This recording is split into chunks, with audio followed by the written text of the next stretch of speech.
नमस्कार, मैं जितेंद्र चतुर्वेदी। अभी मुझे लग रहा है 2-3 दिन पहले की बात होगी। और जब आप लोग सुनेंगे तो हो सकता है 2 ही 3 दिन हो या हो सकता है और दिन हो जाए। लेकिन जो भी दिन गुजरे, आम आदमी पार्टी की जो पंजाब सरकार है उसके 1 साल पूरे हो गए। पिछले साल 22 में बनी थी, अब 23 मार्च चल ही रहा है।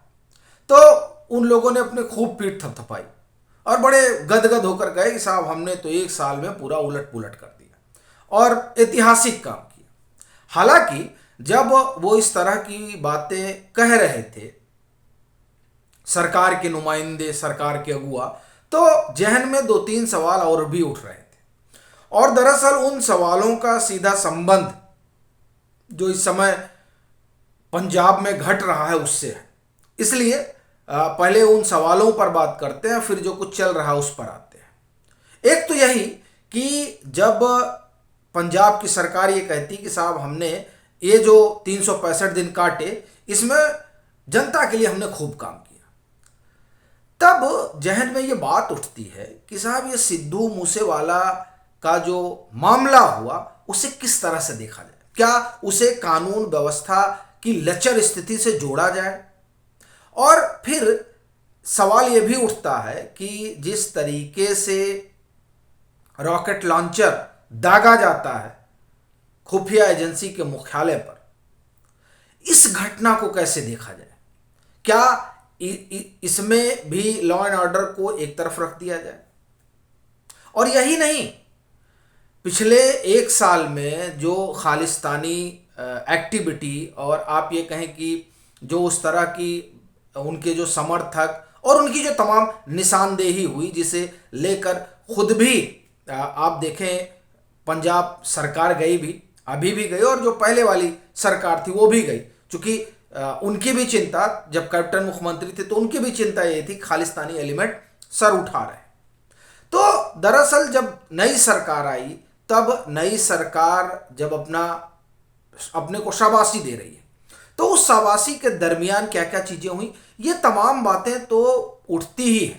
और सबसे बड़ी चीज, अजनाला के थाने को जिस तरह से अमृतपाल सिंह की अगुवाई में घेरा जाता है, उसको किस रूप में देखा जाना चाहिए, ये तमाम सवाल अब आप ये कहें कि एक बड़े फलक पर खड़े हो गए। चूंकि पंजाब पुलिस जिस काम के लिए जानी जाती है वो कर रही है, और उसके साथ जो है सीआरपीएफ की भी बटालियन है और रैपिड एक्शन फोर्स भी है। वो तमाम लोग मिलकर ये जो वहां सर उठा रहे हैं उनका फन कुचलने के लिए सक्रिय हो गए। लेकिन बड़ा सवाल तो यह है ही है कि आखिर ये जो तमाम चीजें चल रही थी उसे किस संदर्भ में जोड़ा जाए। बहरहाल ये जो अमृतपाल सिंह वाला मसला है, आप देखिए कि अब ये वहां इंटरनेट सेवाएं बंद हो गई हैं। यह बताता है कि मसला कितना गंभीर है। इस शख्स का आईएसआई से लिंक है। आईएसआई हिंदुस्तान में खालिस्तानी मूवमेंट को दोबारा एक्टिवेट करना चाहती। यह शख्स खालसा इंटरनेशनल से जुड़ा हुआ है। खालसा इंटरनेशनल के 3 आदमी, एक अमृतपाल सिंह जिनका नाम सुना ही जा रहा है, दूसरा नाम है इनका अवतार सिंह। जो 3 लोग हैं उसमें अमृतपाल सिंह, अवतार सिंह और परमजीत सिंह, ये तीनों जो है ये बब्बर खालसा इंटरनेशनल के तहत काम कर रहे हैं। और इसका ये जो संस्था है, ये आप एक तरह से कहें कि टेररिस्ट संस्था है, खालिस्तान का समर्थन। ये जो अमृतपाल है ये दुबई में आया, कहा जाता है वहां ट्रक वर्क चलाता था और वहीं आईएसआई के संपर्क में आया, और वहां इससे आईएसआई के लोगों ने कहा कि जाओ और पंजाब पहुंचो और वहां के सिख युवकों को गुमराह करो। सो वो वहां से आए और अपने काम पर लग गए, लोगों को गुमराह करने लगे।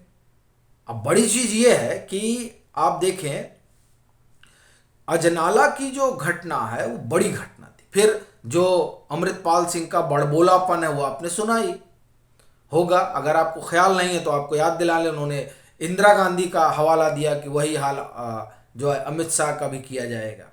खैर ये सब तो उन लोगों का अपना, आप ये कहें गीदड़ भभकी देना जो है वो उन लोगों का स्वभाव भी हुआ करता है। लेकिन बड़ी चीज़ ये है कि वहाँ जो इंटरनेट सेवाएं हैं वो जिस तरह से बंद हैं, वो ये संकेत देती हैं कि पंजाब में क्या कुछ बड़ा घटनाक्रम होने जा रहा है।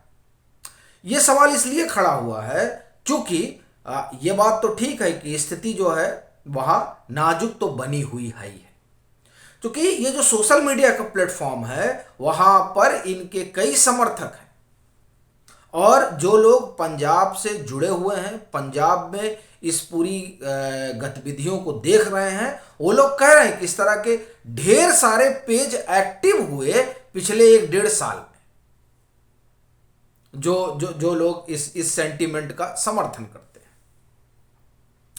तो देखिए ये मामला तो बड़ा गंभीर हो चला है, और अमृतपाल सिंह को लेकर कई तरह की खबरें आ रही हैं। अभी कुछ समय तक था कि गिरफ्तार हुआ, फिर ये हुआ कि अभी उनके जो समर्थक हैं उन लोगों को गिरफ्तार किया गया। तो इस तरीके से तमाम तरह की खबरें चल रही हैं, लेकिन बड़ी चीज़ ये है कि ये आदमी आईएसआई के, आप एक तरह से कहें कि इशारे पर काम कर रहा है, और उस आप ये कहें कि अलगाववादी एक्टिविटी को एक्टिवेट करने की कवायद में लगा हुआ है। ये पंजाब सरकार के लिए भी कम सिरदर्द की बात नहीं है। सरकार, भारत सरकार के लिए तो ये बड़ा मसला है ही है, और यही वजह है कि वहाँ जो है केंद्रीय टीमें भी लगाई गई। और ये खालिस्तान वाला ही मसला है कि जो बीएसएफ है उसका आप एक तरह से कहें कि 50 किलोमीटर तक दायरा ले आया गया। उसके पीछे ये सब कारण रहे, लेकिन बड़ी जिम्मेदारी तो यही होती है कि सरकार किस तरीके से लॉ एंड ऑर्डर को देखती है, और इसे लेकर कई सवाल हमेशा उठते रहे। लेकिन अगर हम उन सवालों को एक तरफ रखें तो अमृतपाल सिंह जो एक बड़ी घटना है, और फिर ये सवाल तो उठता ही है कि आखिर में ये जो कई जगह इंटरनेट सेवाएं बंद हुई हैं, कई जगह धारा 144 लगी हुई है, तो ये तमाम चीज़ें तो बता ही रही हैं कि, और चीज़ें उस लिहाज से तो नहीं है। अंदेशा है इस बात का कि जो इनके समर्थक हैं या वो लोग जो लोग इस खालिस्तानी अभियान के साथ जुड़े हुए हैं, वो लोग पंजाब के भीतर एक गलत या अलग माहौल बना सकते हैं। और ये आप देखिए यहाँ खूब फल फूल भी रहा है।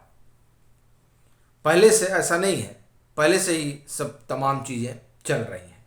तो अब ये देखने वाली बात होगी कि पंजाब की स्थिति और परिस्थिति क्या होती है। लेकिन ये जो मामला है ये वाकई में बड़ा गंभीर है। आपकी अपनी क्या राय है वो आप ज़रूर साझा कीजिए। अगर आप मतांतर से नहीं जुड़े हुए हैं तो ज़रूर जुड़िए, और अगर आप सक्षम हैं तो मतांतर की आर्थिक मदद भी कीजिए।